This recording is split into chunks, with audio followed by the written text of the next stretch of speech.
Sentire Media. This episode is brought to you by the Smart Move Italy app, your free tool for planning, moving, and thriving in Italy. Download it today on iOS and Android. Well, hello there, and welcome back to another episode of A New Life in Italy. I'm your host, Samantha Wilson, and today's episode is for anyone who's ever come back from Italy thinking, wow, that was amazing, but now I need a vacation from my vacation. Sound familiar? Well, maybe you hit Rome and you hit Florence and Venice, the top three. You took 2,000 photos. You saw the Colosseum, ate the gelato, sprinted through the museums, did everything you possibly wanted to do or thought you did. But did you feel Italy? Did you experience it? And that's what we're talking about today. How to slow down, travel smarter, and see the real Italy beyond the tourist trail. And I have the perfect guest to help us do just that. Her name is Amy Lamparelli, and not only is she a travel planner and the founder of Away to Italy, but she's also a former member of A New Life in Italy, who's now living the dream. She's splitting her time between the U.S. and Tuscany. And she's here to talk about what slow travel really means and how she helps clients plan authentic, immersive trips, and how a virtual property tour led her to buy a house in Lucca without ever stepping foot inside. Yeah, it's a true story. So whether you're planning your first Italian adventure or you've been before and want to do it better, this episode is for you. I'm Samantha Wilson, Chief Dreammaker at smartmoveitaly.com, and this is A New Life in Italy, a show where each week I take you behind the scenes of what it's really like to move to Italy, introduce you to some fascinating people, answer your questions, and show you how starting a new life in Bel Paese is possible for you. Okay, before we bring on Amy, let me just say that this is a conversation that I've been wanting to have for quite a while. Because look, I get it. Italy is super exciting. It's a dream. It's a bucket list destination. You've saved up. You've got your itinerary. You want to see everything. But the truth is, Italy isn't meant to be rushed. It isn't Disneyland. It's not about ticking the boxes. It's about soaking it in. Now, some of my favorite moments in Italy have been the ones where I wasn't doing really anything special at all. Maybe I was just sitting in a quiet piazza with a coffee or getting lost in a little town that I hadn't planned on visiting that day. Or even chatting with someone at the corner store who insisted I try this warm schiacciata. I mean, that moment, regardless if I wanted to or not. And the thing is, the longer that I live here, the more I realize that that is the magic of this country. Which brings me to Amy. We first met when she enrolled in our A New Life in Italy experience a few years ago, and I remembered right away that she was someone who really got it. She wasn't just chasing the fantasy. She wanted to understand the lifestyle, and now, years later, she's helping other people do just that. So let me introduce her properly. Amy Lamparelli is an Italian-American who has been exploring Italy for, I think, over 30 years. She's married to an Italian. She splits her time between the U.S. and Lucca, Tuscany, a really popular place. And she runs Away to Italy, which is a travel planning company that helps people experience the real Italy, to slow down, sort of more meaningful and immersive. And she's here today to talk about her own story, how she bought a home sight unseen. Yes, we're going to get into that. And why she's on a mission to help travelers skip the burnout and actually connect with the places that they visit. Amy, benvenuta. Welcome to the show. Thank you so much. I'm so happy to be here, Samantha. Thank you. Well, you know what? We've met before, like quite a few years ago, maybe not quite a few. Yes, we did. My husband and I joined your Vita Italia experience back in April of 2021 because we had been dreaming about owning property in Italy for many, many years. And after COVID, we had a lot of time to think, and we said, what are we waiting for? We know we want to retire there, but why wait? Let's get things set up Mhm. so that when the time is right for us to be spending more time there, we're just ready to go. And timing wise, it made sense for us too. We actually ended up purchasing the property in October of 2022 Yeah. at a time when the euro and the dollar, it was perfect timing for us to purchase because the euro was so low at that time. I So remember that. It was almost at yeah, par, wasn't it? it was actually the day we closed, it was a little bit under. So Oh, it was perfect timing. We did save quite a bit by, yeah. being able to move forward at that time. And yeah, and ironically, we felt so confident after having gone through your program. Some people think we're really crazy, and I guess we kind of were crazy, but we purchased our property without having ever stepped foot in it. We did Yeah, everything virtual. because it was COVID, right? I mean, it was during I COVID mean, time. it was COVID, and people were still, they were starting to travel again, but I was spending so much time just daydreaming on the Immobiliare Mhm, website and Idealista. And, we found a few properties, but we weren't able to go to Italy at that time. So mhm, we lucked out, and we found an incredible real estate agent that I just felt so comfortable with. mhm, And she's mhm, based in Lucca. mhm. And she did virtual showings for us on Yeah. WhatsApp. We did video showings, and we ended up doing everything virtually, made the decision, did the closing by giving our lawyer, Alessandro Clemente, who we Mhm. we I learned love about is through your fantastic. program. He Yeah, made yeah. us feel so comfortable. Good. And we did it all, again, virtually. He was at the closing for us, and we Yeah. stepped foot in the house in November of 2022 after Mhm. we already owned it. And thankfully we fell in love. Did you like So it? Yeah, that's the yes, we big did. question. We Yeah, were a so bit nervous unlocking the door for the first time, and it definitely oh, needed renovations, but we knew that. And right. we've been able to make that dream come to life. So yeah, we love Lucca. We love being there. Yeah, it's a great city. Is your house right in Centro? Is it right in the historical center? Yes, it is. It's right in Centro Storico, and we had been taking quite a bit of time trying to decide where we wanted to buy property, and then we decided on Lucca just because, thinking ahead to what our lifestyle we wanted it to look like. We knew we didn't really want to have a car, so with Lucca, you have the train station there. If we want to rent a car, that's easy to do. It's just very easy to live there. Everything you need Mhm. is within the city. Yeah, So many restaurants, so many cafes, and there's yeah, always something to do, but there's always silence there too. It's hard to explain. We go home and we don't even feel like we live in a bigger town, yeah. because there's always a sense of peace there, and that's what we just love about it so much. Right, and you say "we" because your husband's Italian, right? He is, yes. So my husband Alfredo was born in Genoa, Mhm, but he and his parents and siblings moved to the United States back in the mid 60s. So he did grow up here in the US. I'm in the US right now. mhm, But all of his aunts and uncles and cousins are still in Genoa, and some of them are actually down in the Puglia region. mm, So when we're in Italy, that's the other reason why we chose Lucca. Was it was close enough to Genoa that we would be able to spend time with them and mhm. be able to see his aunts and uncles Right. whenever we're Well, there. So yes, right, so so when you're ready to move, it makes it easy because your husband's Italian.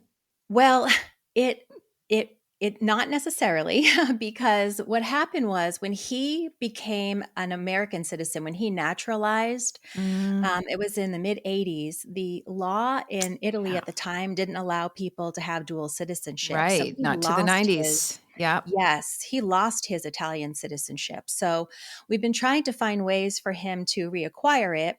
Um, I was trying to get my Italian citizenship through my grandmother's side of the family. My great grandparents were born in the Abruzzo region, Okay. and I was on a 2-year journey to make that happen. And then, as you know, with a recent law that was passed, Mhm, that's mhm, not going to become a reality for me.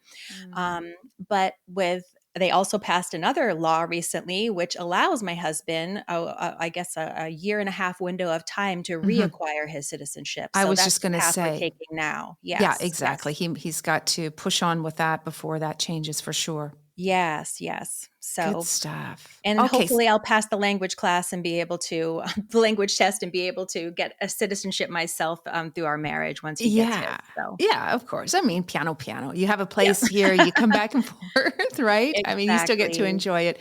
So what was it? I know you've been coming back to Italy for 30 years. How long have you been married for? We've been married for 34 years. Okay. So it was your So, husband yeah. that introduced you to Italy first. Yes, yes. He well, actually, I I have always been drawn. I'm part Italian, as I said. My grandmother was Italian, and Mhm. I was always just been very, very drawn to that part of my heritage.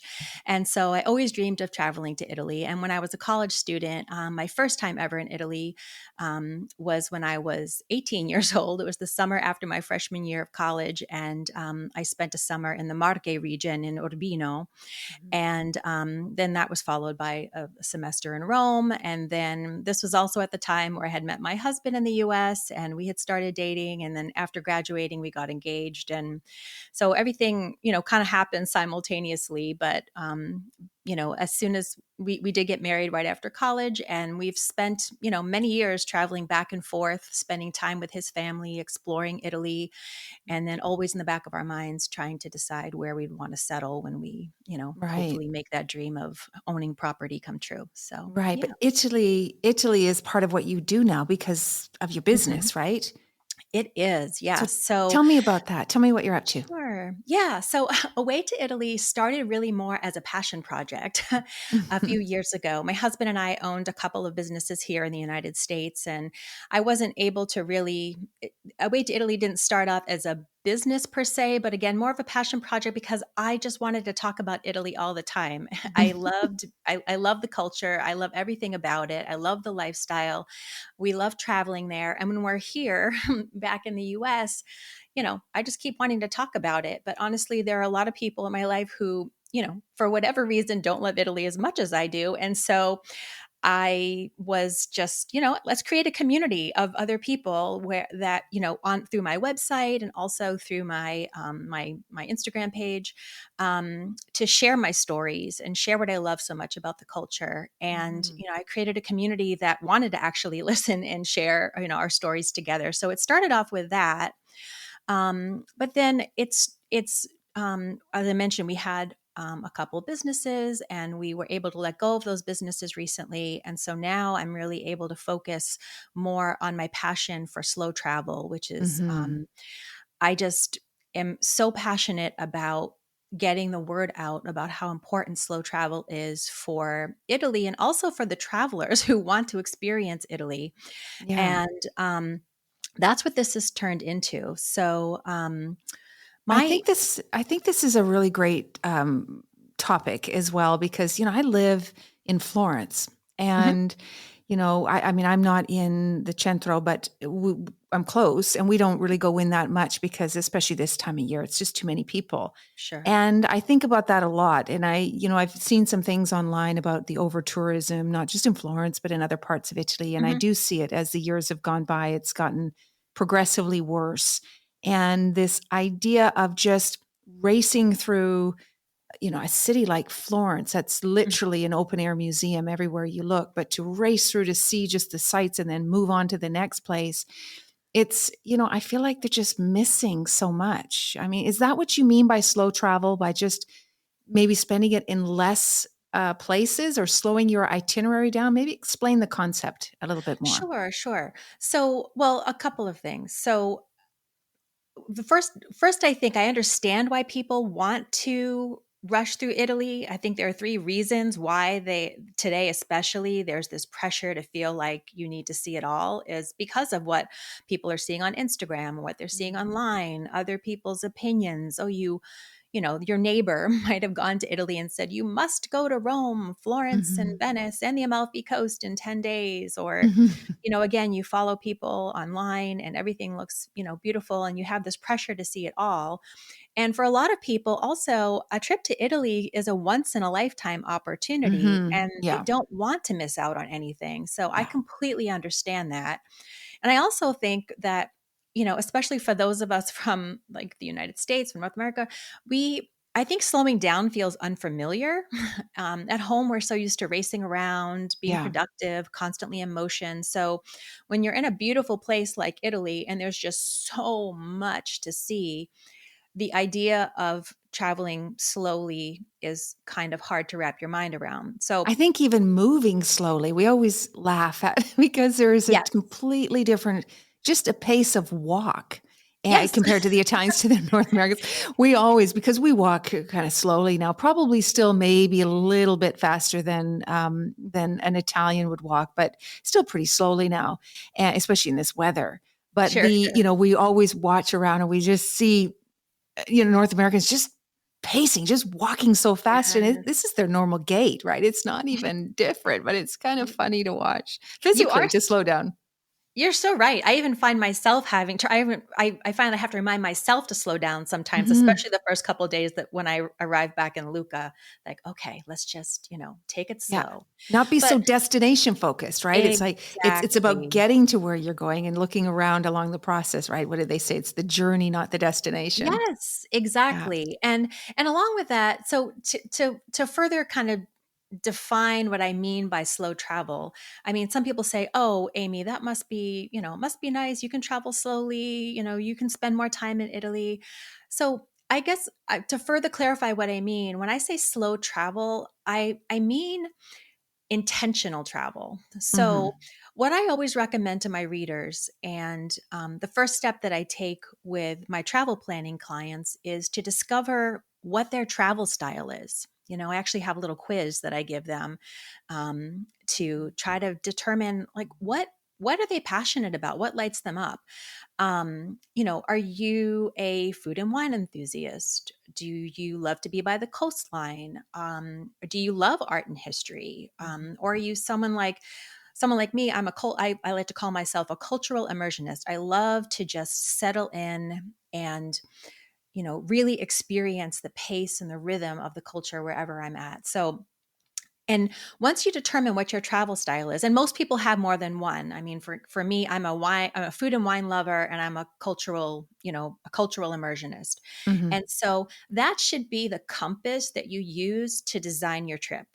And so that's what I mean about being intentional Mhm. is, you know, put your trip together around what your interests are. I mean, I'm going to admit it, I'm not a museum lover. I've been to the museums, but Yeah. it's not my cup of tea. I'm glad I've had the opportunity to go to some of them, but striking a balance between what you feel like you know some people might have on their bucket list, I want to see the Colosseum or I want to see the Vatican Museum. Even if I'm not a museum lover, I want to see the Sistine Chapel. And by all means, add that to your itinerary, but make sure it has a balance with other moments too that address or give you the opportunity to experience things in Italy that have to do with what you're personally passionate about, because Mhm. Italy's a small country, but there are endless opportunities Right. for In all of experiences those there. subjects. Yeah. I've Yes, heard this yes. concept with sustainable travel because again, we're living in this world of over tourism and Mhm. really what you're saying is go to the places that, like you say, light you up. Don't think that you have to just because you're in, Rome that you have to go to the Colosseum like all the millions of other people because if Mhm. the concept is if you do the things that you like to do, not the things that you think you have to check off a list, then Yep. less people will be at those places that you have to check off the list that don't really care all that much about it. So it'll start to, I guess, distribute the tourism around a little bit Yes. differently.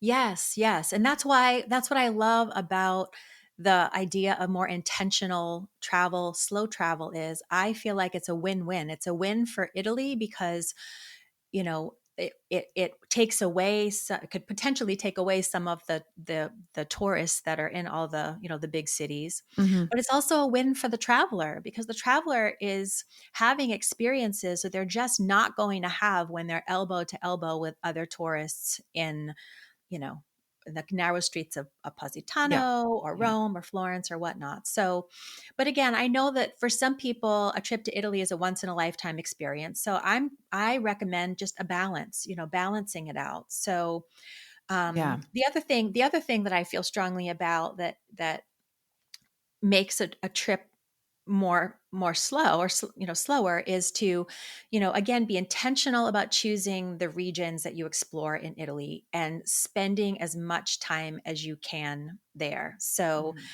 discover what your interests are and pick a region that will meet those interests, so that you're not constantly packing and unpacking and spending time on trains or in rental cars moving from one location to the next. A lot of people come here, and when they pack their itinerary with too many locations, they're not really experiencing anything. They're actually just moving around all the Yeah. time and moving on to, oh, we have to be here now and there then. And you miss those everyday opportunities to just, Just be settle in. And there. that's when the magic really happens. I mean, Mhm. I know for me personally, the most memorable moments that I have in my heart and mind from Italy were those things that happened in the times that were unscheduled or not Mhm. scheduled. So, Yeah. Now you recommend staying in agriturismos or boutique hotels, right? So mhm. why are these such a great option? I love agriturismos and boutique hotels because I think that it's the best opportunity to experience like the real Italy. When you're booking a place to sleep, whether you're in Italy or anywhere else in the world, it can be an extension of your trip. You don't have to stay at a place that's generic where you wake up in the morning and you could be anywhere in the world Yeah, because the it's a brand chain hotels, hotel. right? Exactly, Yeah. right. So, if you choose a place like, an agriturismo, especially, you're not just booking a place to sleep. You're actually stepping into someone else's world, someone else's life. A lot of these Mhm. places, the agriturismos, they're farm stays, and they're owned by families who have, owned their property and cultivated their land for many generations. You might be staying on a vineyard or an olive farm. You're eating meals, whether most places will offer breakfast, but oftentimes they have restaurants there for dinner too, and you're eating meals that are made with ingredients that might have been picked from like the Mhm. garden right outside the window where you're Yeah, staying. we go for lunch or dinner often to agriturismos. We don't stay in them, of course, but we go there for their dinners and their Mhm. food. It's incredible.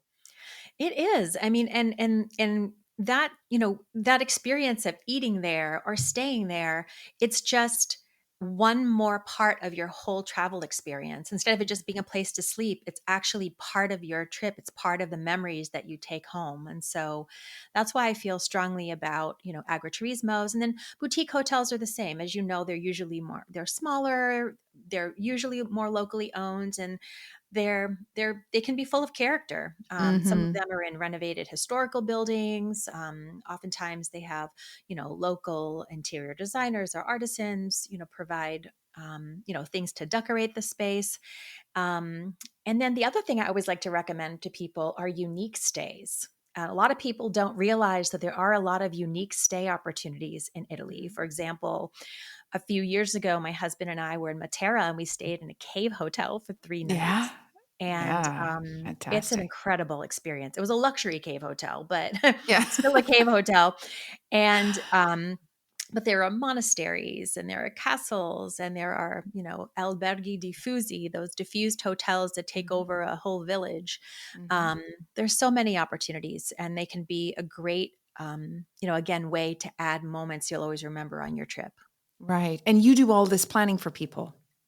Yes, so I have a few different travel and advising services. I have custom travel advising with a concierge service that I offer to guests who want me to design their trip from top to bottom. I do have a team that I work with in Italy. We have someone who represents every region of Italy, so anywhere someone wants to go, we'll be able to put together a real authentic slow travel trip for Excellent. Yeah. them. Yeah. Yeah. I That's a also really good thing. Mhm. yeah, yeah. And then I have other services too. If someone's looking, as we were talking about stays a few moments ago, if someone's looking for some real special experiences for their stays, I can help people to find those special places as well. So, Right. yeah. Yeah, because I think that some people just think they can chat GPT their vacation and their planning. And maybe in some ways they can get a cheap air flight or, a cheap car rental or something. Mhm. But When you said that you have people in every region, knowing because I live here and I've been to all the regions and I know people, we work in all regions too. So I do understand very deeply the difference in approach and culture and lifestyle and just the regions. Every region is in itself something different. So if you have somebody there to actually tell you what's great, what's maybe to pass on, I mean, this is invaluable. You can't get that kind of information just by Googling it or chat GPTing. You really can't. It's true. It's true. And as you said, for that reason, I mean, Italy is, it's a relatively small country, but it is so different from north to south. I mean, the customs, the food, the environment, the landscape, everything is different, and again, the experiences you can have in all of these locations. So Yeah. that's why I'm really passionate about helping people who really want an authentic experience in Italy, whether it's their first time or maybe they've done the tour, the grand Yeah. tour experience their first time, and they're coming back the second time and they really want to settle in and have a more intimate experience. I really, really love helping people bring Yeah. those dreams to life. Well, I think that there are people who can only come to Italy once in their lifetime, but I think it's for most people, it brings them back over and over because until they come here, I think the first trip is always the big three, Rome, Mhm. Florence, Venice, or maybe Cinque Terre or something like this. But it's always calls them back or it tries to call them back. And it's usually those second time, third time, fourth time, Mm. or more times that they've come here that they really start to seek out these authentic plans and these experiences here more than seeing a site. They want a whole experience. It's true. It's true. And if you're coming back a second time, I mean, that's the perfect opportunity to, choose fewer home bases, stay longer in a region, find a home base and really get to know it. Mhm. You have the opportunity to go to the same cafe every morning, and maybe after the third or fourth day, they'll remember what you like to order, or Yeah. you shop at the local market, or you get to know the neighbor that Yeah. if you Yeah. rented an It's all part apartment of or it. hotel, or I'm sorry, or a villa or something. So, I mean, that's where the magic really happens, It is really. amazing. Okay. So tell me, where can listeners find you? Where can they learn more about what you can do and how Yeah. you can help them? Absolutely. So thank you. The easiest way to find me is on my website, awaytoitaly.com. On the site, I've got blog posts, free resources, and all the info on my travel planning services there. And I'm also on Instagram, Away to Italy. And I love sharing tips, behind the scenes snippets from life in Lucca. And there's a lot of slow travel inspiration there. And if you're planning a trip or even just dreaming about one, I actually have an ebook called Italy Unrushed, and it's a great place to start. It'll help you design a trip that feels relaxed, personal, meaningful. And that quiz that I mentioned earlier in our conversation is in that book. So that Excellent. would be how you find me. Wonderful. Well, I'm going to put all of those links in our show notes as well. So, to make it easy for people to find you. And Amy, it's been so nice to chat with you, even after all these years, too. I'm Yeah. so happy to reconnect and congratulations on A Way to Italy. It sounds just amazing. Thank you so much. Thanks for the opportunity to be here today. And it was great chatting with you again, Samantha. Oh, I just love conversations like that. I mean, Amy is such a great reminder that Italy isn't just a destination. It's a way of living, of thinking, of kind of being. So here's a few takeaways for you to hold on to. Number one, you don't need to see it all, as tempting as it is. Give yourself the gift of breathing room. Choose places that match your pace, not just your Pinterest board or your Instagram. Stay somewhere small and local. It really will make the difference. And let go of the checklist and lean into the curiosity. And honestly, the best part, you don't have to move here to start living like an Italian or living more the way Italians do. Eat dinner slower. Sit outside more. Buy the good olive oil. I mean, it's a mindset, and you can bring it home with you. Now, if you want to connect with Amy and get help planning your own slower, more authentic trip, you can find her at awaytoitaly.com. And she's also got some really great resources and tips over on Instagram. I'll drop the links in the show notes. But now, let's get on to our Q&As for this week.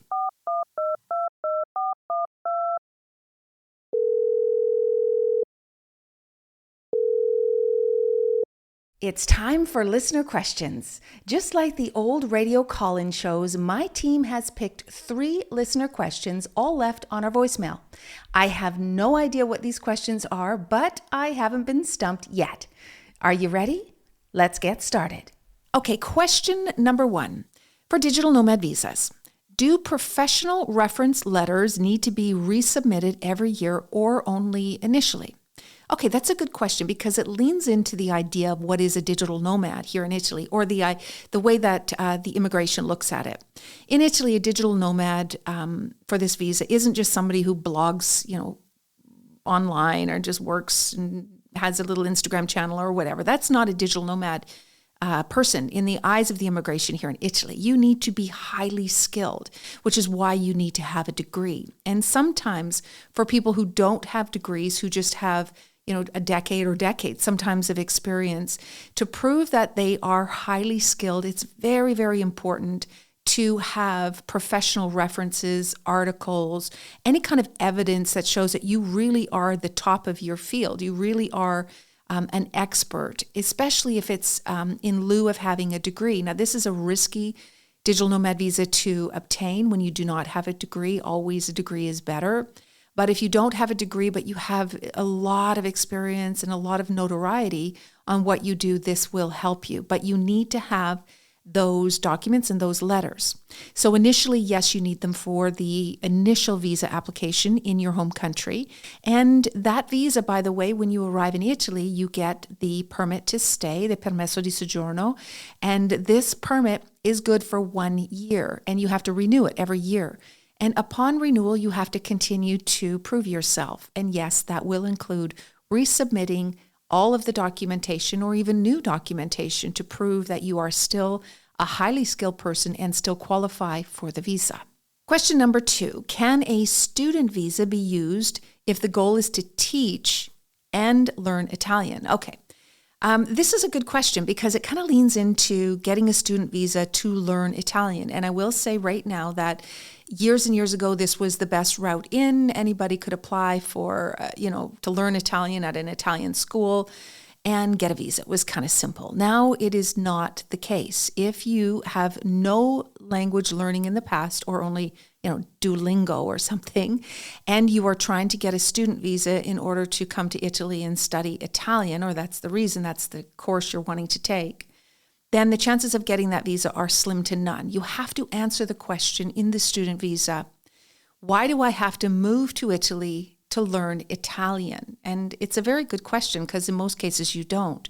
So how to overcome that is you need to have proof that you need the Italian language quickly, or that you have been already studying and you're already at a level B1 level, which is sort of lower intermediate, to show that you've already invested time and resources and money and energy into learning the language. Therefore, I want to move to Italy because I've already been learning and now I want to continue my path, my journey to this language. So number 1, if you want to get a student visa to learn Italian, you're going to have an official B1 certificate through CSL, which is, I'll leave a link in here actually. It's an official testing. There's a few different ones. So it's not just, hey, I am a B1 or some school said I am. You actually have to have a certificate to prove it. And then if in the case you do have that and you get the visa and you want to teach something, like whether it's teach English or something while you're here in Italy, you can do that actually, because on the student visa, you have the ability to work up to 20 hours a week doing really anything. You can work for somebody here in Italy or you can work online. So yes, number 1, if you can get the visa, you need to be qualified to get that language visa. And then once you're here, sure, you can teach up to 20 hours a week. And question number 3. After investing 250,000 euros for the investor visa, if I later leave Italy, can I sell my equity based on valuation? Very good question. So this is in relation to the golden visa for Italy, which is the investor visa. And in Italy, this visa is my favorite visa. You can check other episodes why I think the investor visa is the best visa for Italy. We also do a lot of investor visas here at Smart Move. Our legal team does, because it's so good. And there's 2 levels of investment. In Italy, the golden visa is directly tied to making an investment in the economy, in a business in Italy. So it's not buying a house or starting your own business and using the investor visa to invest in your own business. It is about investing in an existing business that's been around for at least 1 year. You can buy 500,000 shares in an existing business like NL Energy or Intesa Sanpaolo, that kind of thing. Or what a lot of people decide to do is to invest in an innovative startup here in Italy. And that level now is 250,000 euros in an innovative startup. So one thing to think about when you choose this investment, although the benefits are the same to the visa, whether you're doing 500 or 250, one thing to consider is that it's a little harder to get out of the innovative startup. And quite honestly, it's an innovative startup. It's a new company, a young company, has to be under 5 years old, make less than 5 million. So it's higher risk. And I always tell people that the healthy attitude to go into this visa with a startup is that you will not be getting your money back. It's a startup. Hopefully, if everything goes well, you'll earn some dividends later on, 5 years down the road. But in most cases, it's an investment into the company and you probably won't see that money again. You'll get a visa, but you probably won't see that money again. And the best way to describe what you're doing is think about the TV show, I think in the US it's called Shark Tank or Dragon's Den in the UK, and I think it's Dragon's Den in Canada as well. So it's exactly that. You have a small company in Italy, an innovative startup, which is, again, a special designated type of a company, and you've got the money. You've got 250, and together you have to decide on what your share value is, what you're going to get for that 250, and how you're going to contribute if you want to contribute to the company. But at the end of the day, if you decide that you no longer want this visa and you want to divest, you want to get out of the investment, you're going to have to find someone else to buy your shares, just like that company had to find you. And depending on the terms that you have negotiated when you invested in the company, will also determine on your exit to the company. So these are all things that need to be really well thought out and organized in advance. Well, that's all for this week's episode. Thank you for listening. If you have any questions about visas, citizenship, property, and, well, really anything about moving to Italy that you would like me to answer in an upcoming episode, please feel free to send us a voicemail at our website at smartmoveitaly.com/podcast, or just click on the links in the show notes. Thanks again for listening, and remember, you can find all of the resources and the links to the people and the places that I mentioned in this episode inside the show notes. Ciao for now.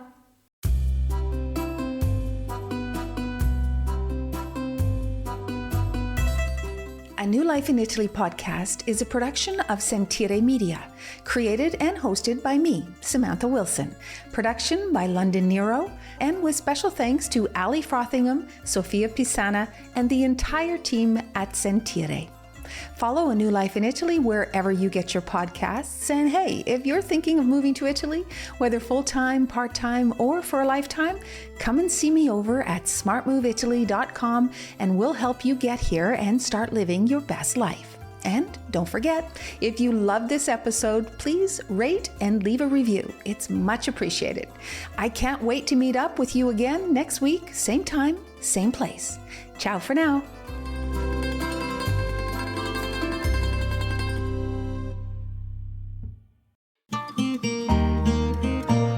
Sentire Media.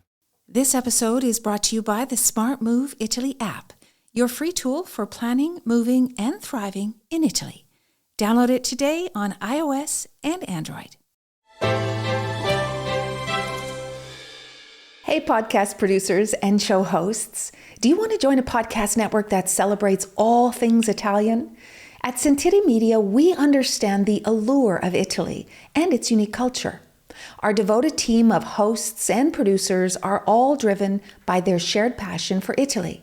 And we work tirelessly to create the best lifestyle podcasts and content that will whisk you away to the very heart of Italy. With us, you can savor the mouth-watering flavors, get lost in the stories from the past, break down the cultural barriers, and truly immerse yourself in the vibrant traditions of this intoxicating country. If you have a great podcast idea or are already in production and would like to join Sentire Media, head over to sentiremedia.com, that's SENTIRE media.com, and find out how to submit your show.